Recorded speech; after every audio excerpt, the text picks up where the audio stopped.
Siempre decimos que son tantos los cambios que la neurología ha experimentado con el advenimiento de moderna tecnología que muchas veces suministra elementos adecuados de diagnóstico y terapéutica, que bien podríamos afirmar que nos hallamos en las postrimerías de una importante evolución dentro de la misma. La tomografía computada, la tomografía por emisión de positrones, la resonancia magnética nuclear constituyen claro ejemplo de ello. Pero muchas veces la semiología es y seguirá siendo soberana, vale decir, el estudio de los signos y síntomas que el médico recaba al pie de la cama del enfermo. Si muchas veces la actitud basta para diagnosticar un padecimiento, y por actitud entendemos la posición que guarda el paciente en la estación de pie, también tenemos que decir que las facies, que la expresión facial que presentan los enfermos en clínica neurológica también muchas veces constituyen un elemento capital para diagnosticar un determinado padecimiento que posteriormente será corroborado por todos los otros elementos que hacen a la semiología neurológica: la motilidad, el tono muscular, el trofismo, la ataxia, los reflejos, la sensibilidad del estudio de las funciones mentales superiores y demás elementos que son importantes a este fin. Vamos a ver una serie de imágenes, muchas de ellas constituyen una casuística nuestra personal, otras imágenes han sido extraídas de nuestro libro de semiología, Semiología del Sistema Nervioso de Fustinoni, y otras tantas fueron extraídas de la neurología clínica de Parsons y de la neurología de la Torre, Kulisevsky y Codina. En la primera imagen podemos ver lo siguiente. Noten ustedes la inexpresividad facial que presenta el enfermo, la escasez de parpadeo, la piel lustrosa, muchas veces bastan para el diagnóstico de enfermedad de Parkinson. La enfermedad de Parkinson es una entidad que asocia una tríada: la presencia de temblor, vale decir, de los movimientos involuntarios rítmicos y oscilatorios alrededor de un eje de equilibrio; la rigidez, vale decir, la dificultad en la realización de movimientos de flexo-extensión; y la asinesia, vale decir, la dificultad en la iniciación de un movimiento o la inhibición involuntaria en el curso del mismo. Y las facies muchas veces es un elemento capital que, juntamente con la actitud de inflexión, la marcha a pequeños pasos, la disminución de balanceo, los trastornos vegetativos, la diadococinesia, los distintos tipos de temblor, los distintos fenómenos que constituyen la rueda dentada, que es esa hipertonía de tipo extrapiramidal que presentan estos enfermos, y la presencia de reflejos arcaicos, son elementos indispensables para el diagnóstico de esta entidad. En la próxima imagen podemos ver otro enfermo aquejado de este mal. Y noten ustedes no solo la inexpresividad facial, la escasez de parpadeo, sino la boca entreabierta, dejando fluir el enfermo saliva a través de sus comisuras, y la piel lustrosa, la piel seborreica, que es un elemento que hace a los trastornos vegetativos de esta entidad. Si yo tuviera una enfermedad de Parkinson y recurriera a la prueba de Monrad-Krom, haríamos lo siguiente. Monrad-Krom, célebre neurólogo sueco, decía que si a estos enfermos con un papel se le tapaba la parte inferior de la cara y se le decía al mismo que riera o sonriera, el enfermo no podía hacerlo, ya que presentaba una inexpresividad facial superior. Vamos a graficarlo con lo siguiente. Supóngase que yo soy un individuo normal. Hago una risa y noten ustedes la contracción facial en el territorio superior. Mientras que si yo fuera un individuo parkinsoniano y realizara este tipo de movimiento, vean ustedes que cuando el enfermo ríe presenta una inexpresividad en el territorio superior. Esto es un elemento que, insisto, fue descrito por Monrad-Krom, y también hay que tener en cuenta que presentan estos enfermos. En la siguiente imagen vamos a ocuparnos del parkinsonismo de tipo medicamentoso. Sabemos que las fibras colinérgicas en el estriado llevan la musculatura a la rigidez y ejercen una inhibición sobre la capacidad del individuo en la realización de determinado movimiento. Pero a esto se oponen las fibras dopaminérgicas, que parten de esa sustancia que está situada en la parte superior del tronco cerebral y recibe el nombre de mesencéfalo, y es el locus niger o sustancia negra. El locus niger o sustancia negra da origen a las fibras nigroestriadas, que ejercen una inhibición sobre las fibras estriopalidares de naturaleza colinérgica. Pero recordemos que hay ciertas drogas, los tranquilizantes mayores, como las fenotiacinas y butirofenonas, que ejercen un bloqueo sobre los receptores postsinápticos dopaminérgicos. Esto muchas veces puede llevar a lo que se conoce con el nombre de disquinesia tardía, uno de cuyos elementos están constituidos por las disquinesias bucolinguales. En la próxima fotografía podemos ver un enfermo que presenta disquinesias bucolinguales, vale decir, movimientos lentos, estereotipados y continuos que involucran la musculatura de la lengua, la musculatura de los labios y de la mandíbula. Si yo tuviera una disquinesia bucolingual tardía, lo graficaría de la siguiente manera.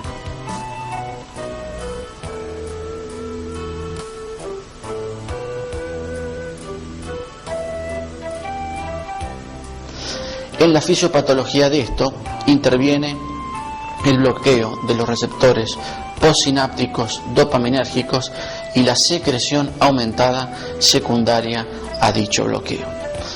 En la siguiente imagen podemos ver otro enfermo que presenta estas disquinesias bucolinguales. Lo mismo en la imagen siguiente, en una enferma que también presenta estos movimientos lentos, estereotipados y continuos que involucran la musculatura lingual. En la siguiente imagen vamos a estudiar la fase que corresponde a la parálisis facial periférica. Y para esto quiero dar rápidamente los lineamientos que permitan un adecuado aprendizaje de este fenómeno. Recuerden ustedes que el núcleo motor del facial nace en la protuberancia, que es la parte media del tronco cerebral. El tronco cerebral es una vía de paso de estructuras ascendentes que llevan todo lo concerniente a la sensibilidad y lo concerniente a la coordinación de los movimientos dado por el aparato, por las fibras cerebelosas, y una vía de paso asimismo de estructuras descendentes que corresponden a la motilidad propiamente dicha, que discurre a través de la vía piramidal, que aquí están esparcidas. Pero en esta parte del tronco cerebral, en la protuberancia, también nacen los pares craneanos, y nace, insisto, el facial propiamente dicho y el motor ocular externo. Vamos a insistir en esto. Toda lesión que toma el núcleo motor del facial o sus prolongaciones periféricas da en clínica neurológica una parálisis facial de tipo periférica del mismo lado de la lesión. Pero, y lo podemos ver en la próxima imagen, toda lesión, no ya del núcleo motor del tronco cerebral o de sus prolongaciones periféricas, sino de las fibras corticonucleares que a través de las geniculado van a inervar, por así decirlo, los núcleos motores del tronco cerebral y el núcleo motor del facial. Toda lesión de estos haces corticonucleares, de este geniculado, da como fenómeno la producción de una parálisis facial inferior. La razón es obvia y fácil de comprender.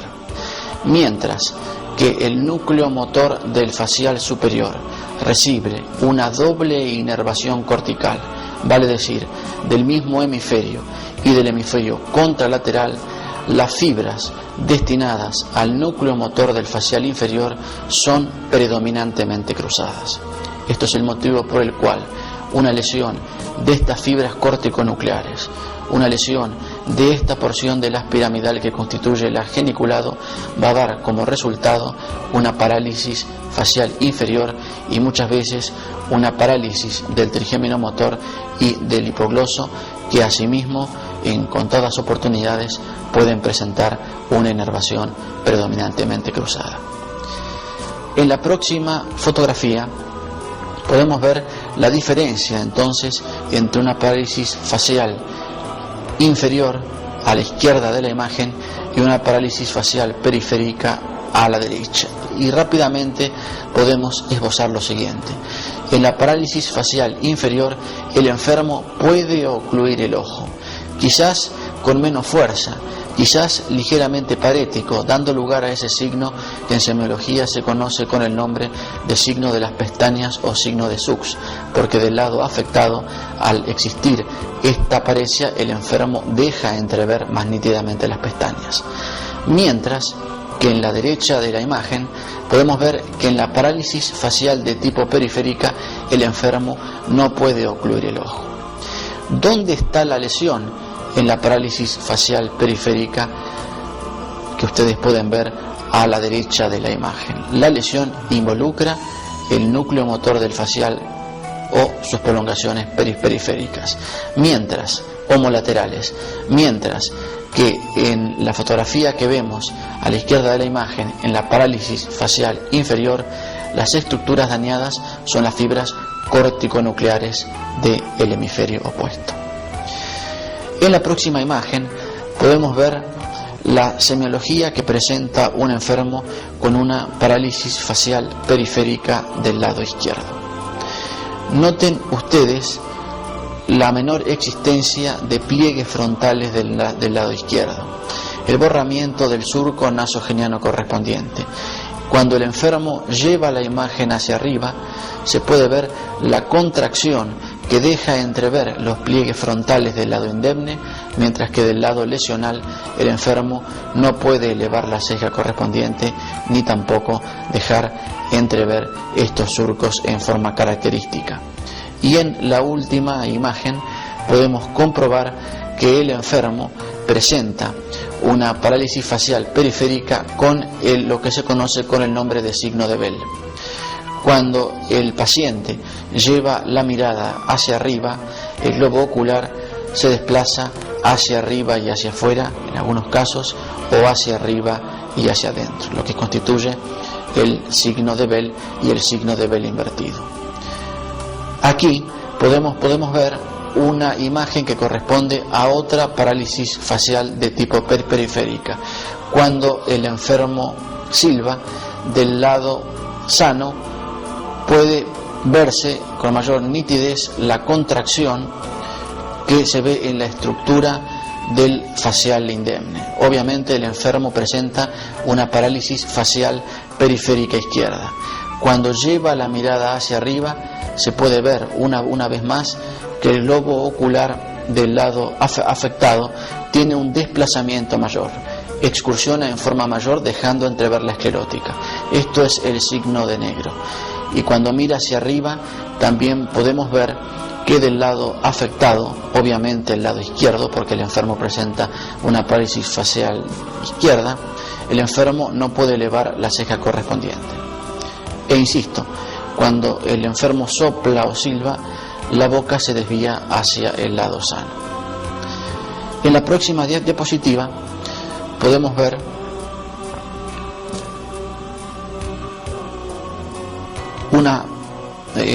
un herpes del pabellón auricular, que cuando coexiste con una parálisis facial de tipo periférica constituye el síndrome que se conoce con el nombre de Ramsay-Hunt y es de mal pronóstico. En la siguiente imagen podemos ver un enfermo que ya no presenta una parálisis facial, sino una contracción alternativa en los músculos inervados por el nervio facial. Esta contracción toma los músculos del lado izquierdo de la hemicara izquierda. Si yo tuviera un hemiespasmo facial, así se llama esta entidad, lo graficaría de la siguiente manera.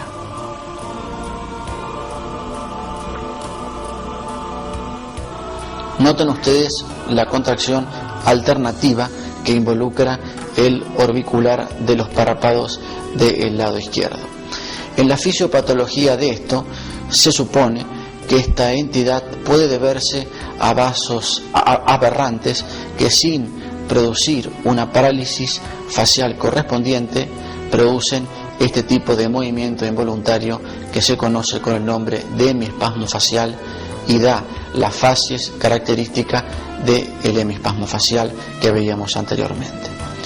En la siguiente imagen podemos ver otro enfermo que presenta un hemiespasmo facial del lado izquierdo. Noten ustedes nuevamente la contracción alternativa en la musculatura inervada por el nervio facial. En la fotografía siguiente podemos ver que ya no toma la contracción un lado, una hemicara, sino que la contracción involucra a ambos orbiculares de los párpados, dando lugar a lo que se conoce con el nombre de facies, que corresponde a la enfermedad de Meige. Contracciones forzadas de ambos orbiculares de los párpados. En la siguiente imagen podemos ver otra enferma que presenta un síndrome de Meige, y en la fotografía siguiente podemos ver un enfermo que en 4 tomas de 2 segundos de intervalo entre cada una sirve porque grafica nuevamente la existencia de un síndrome de Meige, vale decir, las contracciones forzadas en el orbicular de los párpados. En este caso, el enfermo ha hecho reiteradas oportunidades para vencer este tipo de resistencia, para vencer la contracción forzada en el territorio de ambos orbiculares. En la siguiente diapositiva vamos a estudiar rápidamente los lineamientos anatómicos que nos sirvan de reparo, que nos sirvan de base para la comprensión de lo que acontece en el síndrome pseudobulbar. Recuerden ustedes que en la circunvolución frontal ascendente y en el lóbulo paracentral, aquí están situadas las células piramidales gigantes de Betz, vale decir, las áreas que van a presidir, comandar y regular la motilidad del hemicuerpo contralateral. Las fibras discurren por estructuras subcorticales y llegan a lo que conocemos con el nombre de cápsula interna. En la rodilla de la cápsula interna, que se debe a la unión del brazo anterior con el brazo posterior de la cápsula interna, aquí está situada esa porción del haz piramidal que recibe el nombre de haz geniculado y que va a inervar los núcleos motores del tronco cerebral que van a presidir la motilidad de la cabeza, de la cara, de los ojos y de la lengua. Vamos un peldaño hacia atrás y nos encontramos con las fibras que corresponden al haz piramidal propiamente dicho, que se van a decusar en la parte inferior del bulbo raquídeo y van a gobernar no ya la motilidad de la cara, de la cabeza, de los ojos y de la lengua, sino por el contrario la motilidad del hemitronco y de las extremidades contralaterales. Toda lesión del haz geniculado en forma bilateral desconecta, produce una desconexión entre las fibras corticonucleares y los núcleos motores del tronco cerebral. Uno de los núcleos motores del tronco cerebral es precisamente el nervio facial. Pero esta desconexión de elementos corticonucleares con el nervio facial propiamente dicho, a pesar de ello, persisten las conexiones de este núcleo con estructuras extrapiramidales, que, como ustedes saben, regulan todo lo concerniente a la mímica emocional. Por eso, este enfermo presenta las siguientes fases que podemos ver, con las clásicas crisis de llanto y de risa espasmódicas. Crisis de llanto y risa espasmódicas sin una causa determinada que la produzcan, sin algo plausible que lo determine. Esto muchas veces, estas fases constituye uno de los elementos para hacer el diagnóstico de síndrome pseudobulbar. En la siguiente fotografía podemos ver, por el contrario, que en este síndrome, en el síndrome pseudobulbar, la lesión que produce la afectación de los haces geniculados en forma bilateral está dada por infartos lacunares, muchas veces esparcidos en el manto cortical correspondiente y que, insisto, hacen una desconexión entre los elementos corticonucleares y los núcleos motores del tronco cerebral y llevan a este tipo de fasias. En la siguiente diapositiva podemos ver, o mejor dicho, nos sirve como lineamiento para estudiar lo que acontece con las fases del ictus o de la hemorragia cerebral. Para ello, rápidamente los reparos anatómicos. El centro 8 frontal controla el sexto par contralateral. El sexto par contralateral inerva el músculo recto externo. El globo ocular se desplaza hacia afuera. Pero el motor ocular externo inerva, a su vez, por así decirlo, a través de la cintilla longitudinal posterior o el haz longitudinal medio, el motor ocular común, contralateral con respecto al motor ocular externo, pero homolateral con respecto a donde nace la incitación correspondiente. ¿Cuál es la acción del motor ocular común? Desplazar el globo ocular hacia adentro. Quiere decir que toda incitación que nazca en el centro 8 frontal, si fisiológicamente la producimos, nos va a dar como resultado la desviación de la mirada hacia el lado contralateral. Supongan ustedes que yo hago una estimulación del centro 8 frontal del lado derecho. Esta estimulación nos va a dar como resultado el desplazamiento o la desviación de la mirada hacia el lado contralateral, por lo que hemos explicado anteriormente. Pero en la próxima diapositiva vamos a suponer que el enfermo no tiene una incitación del lado que nazca en el lado derecho frontal correspondiente, sino que presenta una lesión. Y si la incitación la hemos graficado con el puño cerrado, la lesión la vamos a graficar con la mano abierta. Predominan las influencias del hemisferio contralateral y la mirada se dirige hacia el mismo lado de la lesión. Si nosotros queremos graficar esto con determinado apotegma, podemos decir lo siguiente para no olvidarlo nunca más. A los que están arriba los miran todos y al que está abajo no lo mira nadie. Cuando la lesión es alta, cuando la lesión involucra las estructuras hemisféricas en donde nace la incitación correspondiente, la mirada se dirige hacia el mismo lado de la lesión.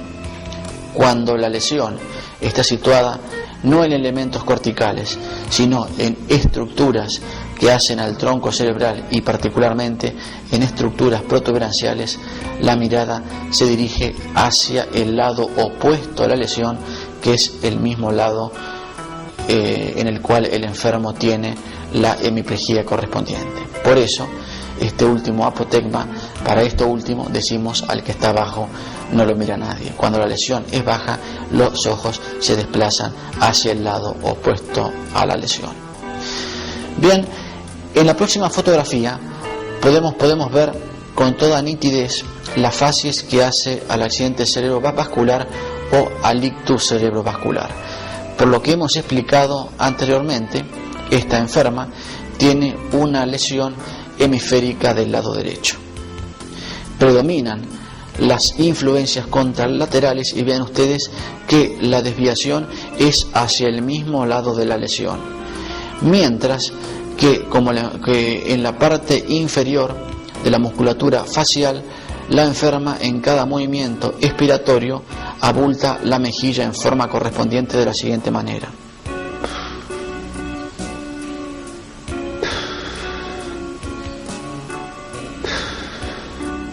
¿Y por qué presenta la enferma una parálisis facial inferior?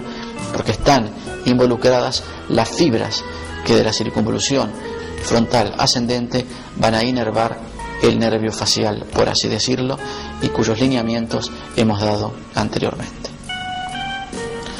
Noten ustedes con toda nitidez, nuevamente, en una lesión cerebral derecha, la desviación conjugada de la cabeza y de los ojos hacia el lado de la lesión.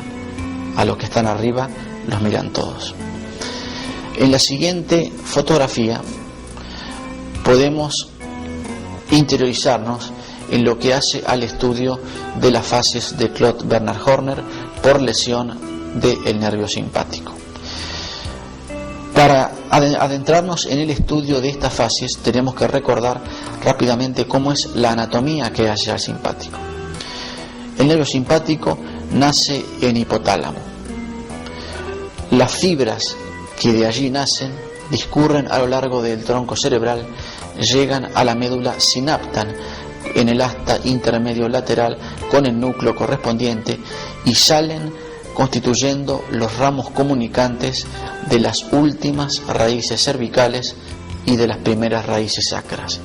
Remontan hacia los ganglios cervicales superior, medio e inferior, donde una nueva sinapsis origina fibras que a través del plexo carotídeo y del plexo cavernoso llegan al ganglio de Gasser, y a través del nervio oftálmico y los nervios ciliares largos la información llega a la pupila correspondiente. Pero, ¿cuál es la acción que ejerce el simpático en la pupila? La podemos ver en la siguiente fotografía. El nervio simpático inerva las fibras radiadas, produce la dilatación pupilar correspondiente, mientras que las fibras circulares son inervadas por estructuras parasimpáticas. Quiere decir entonces que ya podemos sacar rápidamente una conclusión. Cuando hay una parálisis del simpático que inerva las fibras radiadas, predominan las fibras que llevan a la contracción pupilar inervadas por el simpático, y uno de los primeros elementos capitales en las fases del síndrome por parálisis simpática, que recibe el nombre de síndrome de Claude-Bernard Horner, es la miosis pupilar correspondiente del lado afectado. Lo podemos ver gráficamente en la siguiente fotografía. Noten ustedes que del lado derecho del enfermo, el mismo presenta una disminución o una caída ligera del párpado, una pseudoptosis, presenta una enoftalmía, presenta una miosis y una congestión conjuntival, que son los 4 elementos para hacer el diagnóstico de síndrome de Claude-Bernard Horner.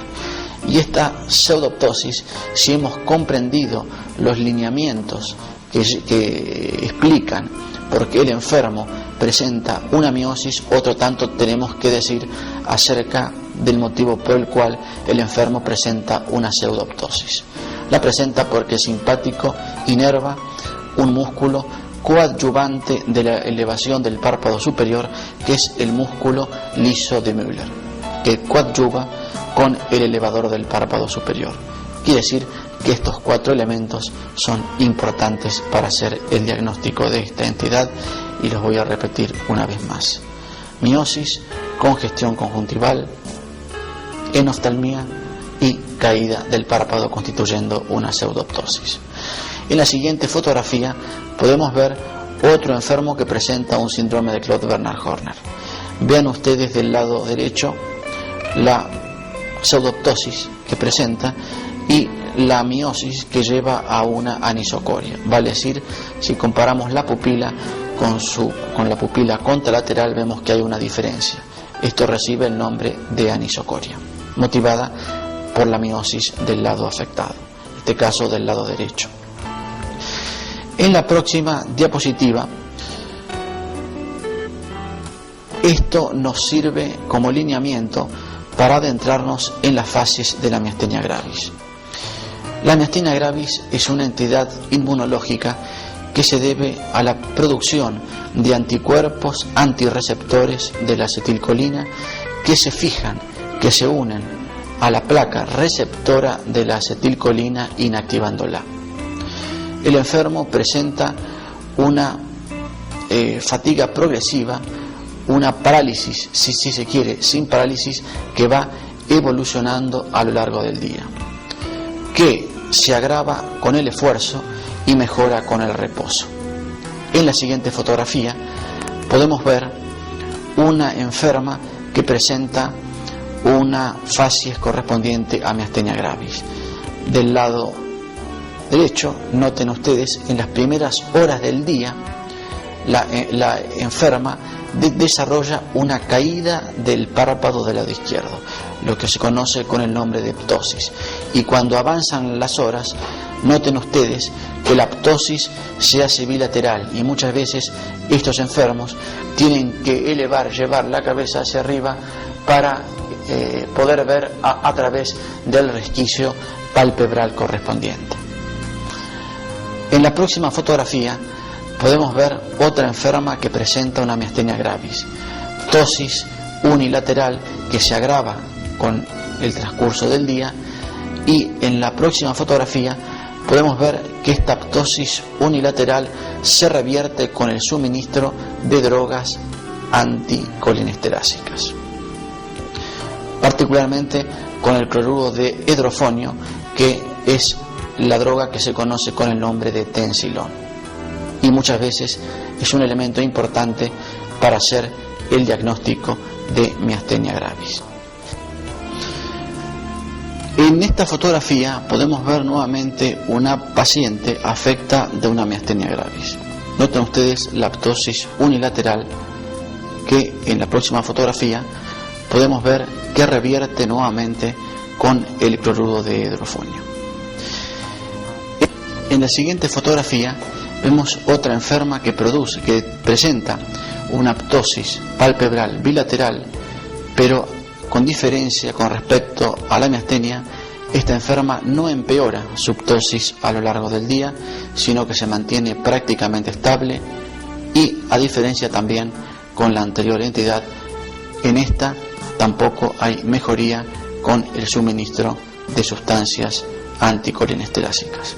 Esta facies es la facies correspondiente a la oftalmoplegia nuclear progresiva. En la siguiente fotografía podemos ver otra enferma afecta de una oftalmoplegia nuclear progresiva o enfermedad de von Grafen, con las características semiológicas que esbozábamos anteriormente. La ptosis de los párpados en forma bilateral que se mantiene estable a lo largo de las horas. La próxima diapositiva nos sirve como reparo anatómico para adentrarnos en el estudio que hace a las parálisis de los núcleos oculares. Recuerden ustedes que el recto externo desplaza el globo ocular hacia afuera. El recto interno, por el contrario, lleva el globo ocular hacia adentro. El recto superior lleva o desplaza el globo ocular hacia arriba cuando está en abducción, y en aducción es rotador interno. Por el contrario, el oblicuo menor o inferior lleva el ojo hacia arriba cuando está en aducción, pero cuando está en abducción es rotador externo.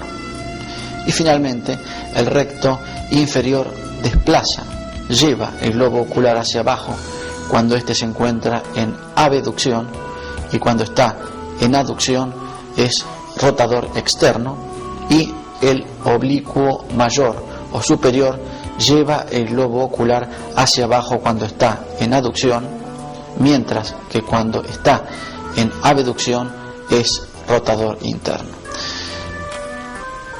¿Cómo se produce la inervación de los nervios oculomotores? También podemos verlo en la diapositiva anterior. Tenemos que decir lo siguiente: todos los músculos son inervados por el motor ocular común, a diferencia de el recto externo, que es inervado por el motor ocular externo, y el oblicuo mayor o superior, que es inervado por el nervio patético. Ya nos adentramos en el estudio que hace a lo que ocurre en las parálisis oculares.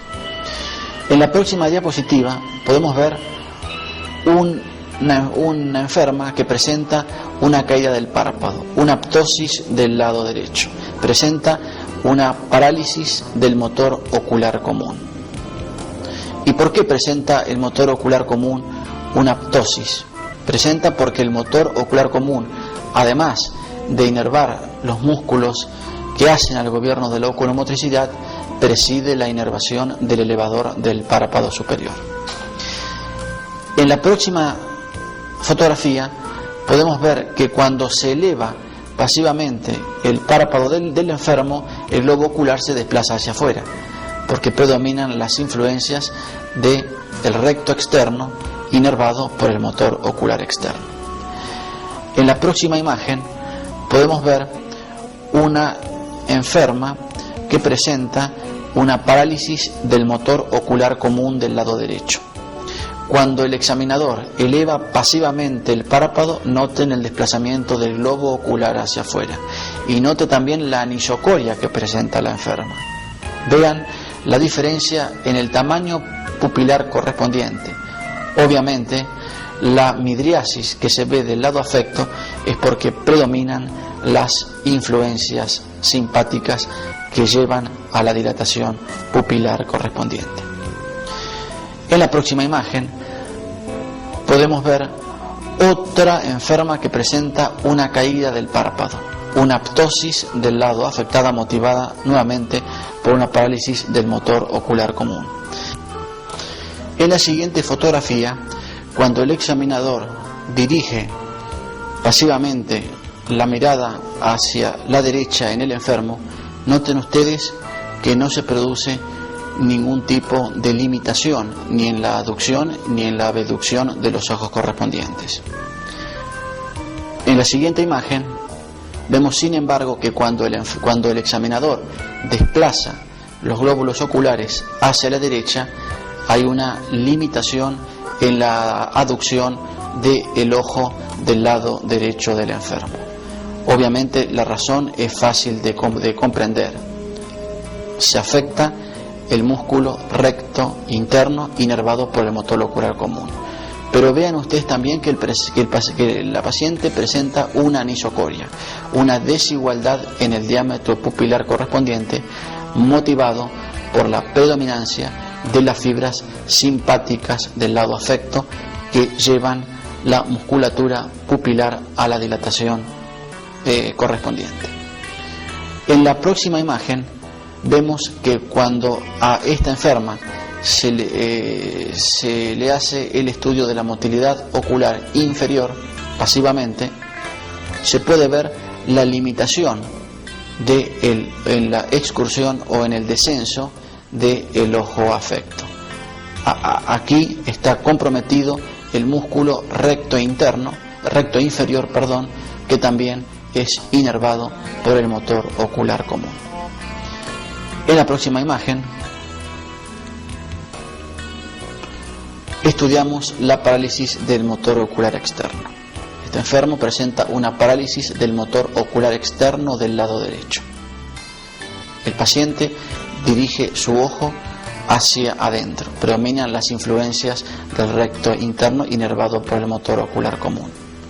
En la próxima imagen podemos hacer rápidamente la diferencia entre una parálisis del motor ocular común en la parte superior de la fotografía y una parálisis del motor ocular externo en la parte inferior de la misma. Cuando el examinador estudia la oculomotricidad produciendo el desplazamiento de la mirada hacia la derecha en la parte superior de la fotografía, se puede ver una limitación en la aducción del ojo afecto, mientras que en la parte inferior de la fotografía, cuando se le estudia al enfermo la oculomotricidad llevando la mirada hacia la izquierda, pueden ver ustedes una limitación en el desplazamiento, es decir, en la dirección hacia afuera, en la abducción del ojo del lado afectado. Parálisis del motor ocular externo. En la próxima fotografía vemos que muchas veces puede haber concomitantemente una parálisis de ambos rectos externos, una parálisis del motor ocular externo bilateral. Esto se ve en una entidad que se conoce con el nombre de encefalopatía de Wernicke, que se ve en alcohólicos y que, además de asociar este tipo de fenómeno, la limitación en la abducción de ambos ojos, asocia asimismo nistagmus, presenta ataxia, vale decir incoordinación, una ataxia de tipo cerebelosa, y asimismo presenta muchas veces elementos de tipo confusional, que muchas veces son elementos que llevan al diagnóstico de esta entidad.